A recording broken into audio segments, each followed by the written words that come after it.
Welcome back, everyone. My name's Wade. This is Bourbon Hall, and on this video, we're going to be reviewing the newest money grab from Old Forrester, 1924. Let's get it.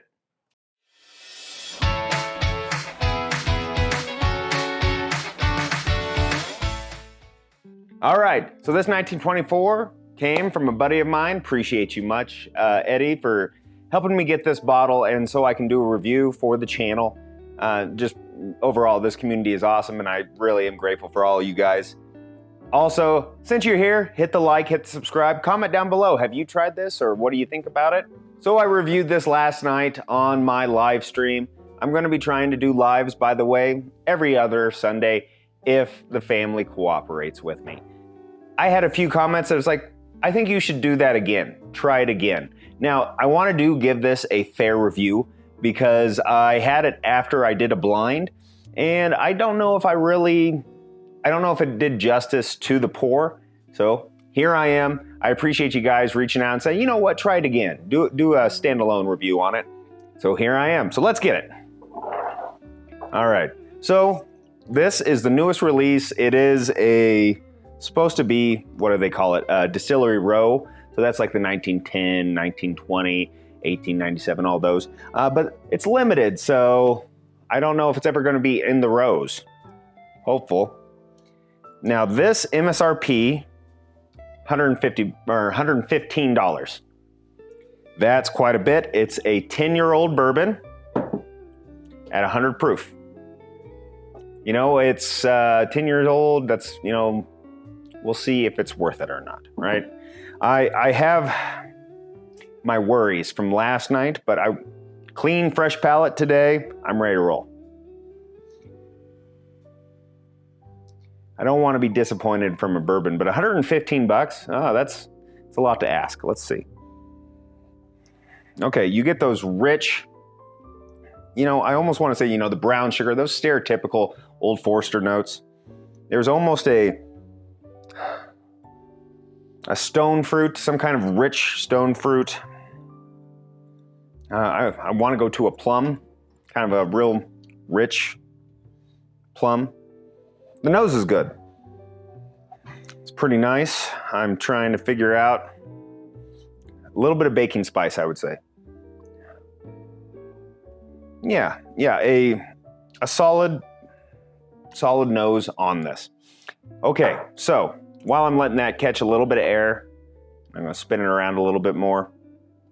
I want to tell you what I'm thinking about doing through my Patreon. If you didn't see in my live, you know, I want to tell you, I have several tiers. I want to have a Discord related to that. I want to know from you guys as subscribers, what are you interested in getting out of a Patreon?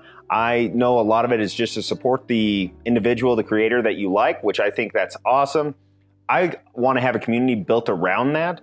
One thing I thought of is setting up a tasting, and that would probably be a higher tier because it's going to be fairly costly for me because I want to do it right.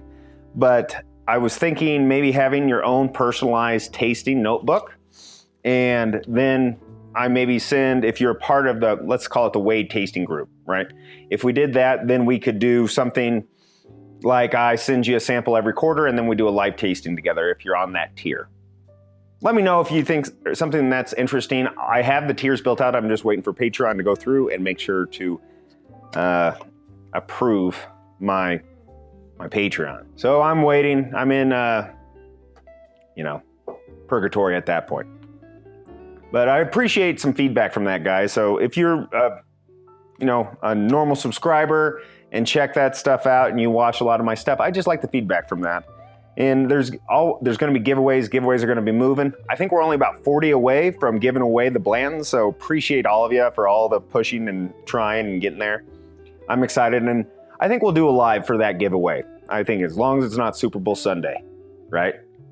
So, all right. Brown sugar. Yeah, kind of stone fruit. Almost like a stone fruit that has been soaked in brown sugar. Like a raisin / bread. Yeah, pretty nice nose, pretty nice nose. All right, cheers all. Here's to 1924.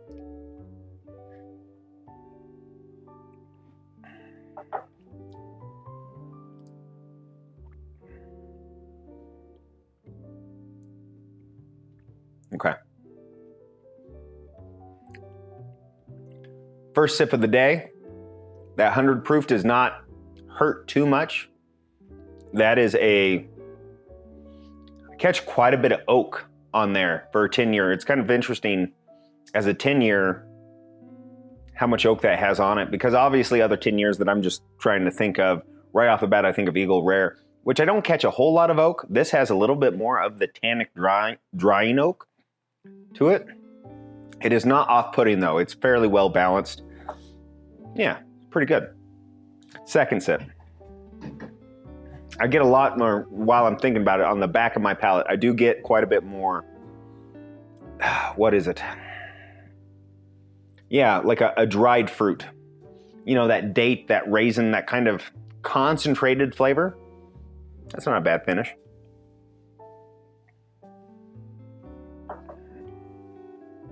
Okay. Second one. Okay, you get a little bit of that corn, caramel, oak, that oak vanilla. That's actually quite delicious. You know, I would say that on the live, I didn't care for it that much. I did come after a few other pours, and so maybe my palate was off a little bit. This one's pretty good. Is it $115 good?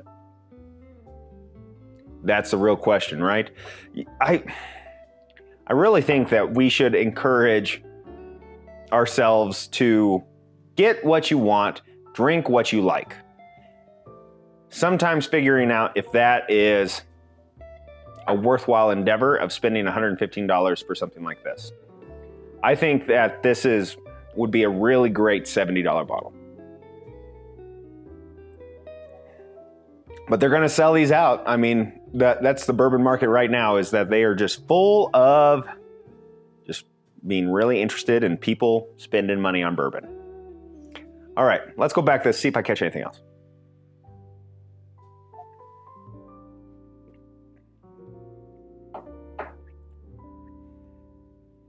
A little bit of that butterscotch.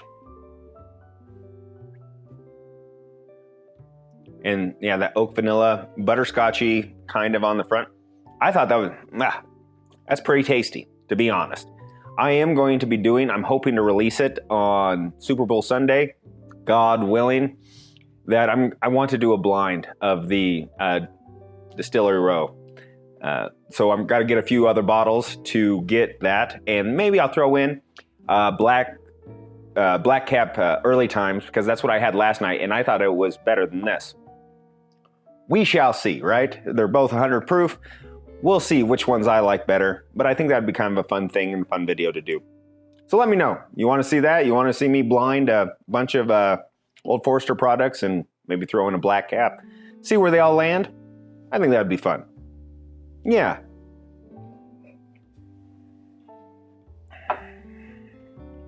Yeah, it's definitely went into that vanilla caramel and just that kind of that oak, that bitter vanilla in a good way. It's not off-putting. You should be off-putting. Because you're fat. Anyway, yeah, I think that overall that's a pretty solid pour. Do I think that it's overpriced? Yes. Do I think that most of the whiskey right now is overpriced? Yes. So if you like Old Forrester things, you're going to like this, I believe. It's a very delicious pour. It is great. I'm glad that I have it. Once again, thank you, Eddie. Appreciate you, dude. Also, I think that this will be a great thing. I'm going to be having a bourbon night with some of my buddies. This will be a nice thing to give them just a little sample of. Because I think with this, it is not overly proofed, so you're not going to be burning people out for it. This is a really nice kind of middle ground in the Old Forrester realm, right? Yeah, pretty good product. You know, if I would give it a score today out of 10, I'd probably give it like a 6.9 or 7. Pretty solid pour. The price brings it down a little bit. It's just what it is, guys. You can get high quality. I was saying like rare breed is 50 some bucks, and it is a quality product that I enjoy, and I go back to it and I can find it on the shelves wherever. So is it necessarily something to buy? No. If you are interested, try it out. If you see it, go after it. Why not? I think that's yeah, not a bad product. Pretty good, actually. So from what my thoughts were on the live versus now, yeah, they're different. And that's whiskey. That's tasting things back to back to back. That's also a different day, different palate, right? But yeah, guys, I appreciate you checking me out. Hopefully this is helpful and guide you one way or another. I want to say I appreciate you. Cheers to all of you. Like, subscribe, comment down below. My name's Wade, Bourbon Hall. Until next time, let's drink some good stuff. Cheers, guys.